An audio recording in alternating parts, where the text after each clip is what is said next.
तो ये मेरा पॉट है, इसमें मैंने छोटे छोटे से एलोवेरा लगाए थे, एलोवेरा पब्स लगाए थे जो इतने बड़े हो गए हैं, पर धूप की वजह से इनका कलर थोड़ा सा येलो हो गया है। और इसी पॉट में, मेरे पास ज़्यादा पॉट नहीं है अभी, मैं बाद में ज़रूर बनाऊंगी, पर इसमें मैंने फिर ये कॉर्नफ्लोर और ये सेकेंड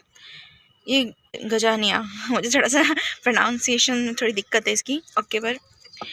ये मैंने ग्रो किए हैं, इसके सीड डाल दिए थे, देखिए सीड डाले थे, और आप देख पा रहे होंगे छोटे छोटे से इसके पौधे निकल आए हैं, कई सारे हैं, मैंने कई सारे देखिए इधर इस तरफ ये 2 पार्शन करे मैंने, इस तरफ हमारे हैं कॉर्नफ्लोर के पौधे और इस तरफ है गजानिया के पौधे। थोड़ा मुझे प्रोनाउंसिएशन का थोड़ा दिक्कत है, आप थोड़ा उसे इग्नोर कीजिएगा, और मैं इसकी अपडेट आपको देती रहूँगी कि हमारे पौधे कैसे ग्रो हो रहे हैं और किस कलर के इसके फ्लावर आते हैं।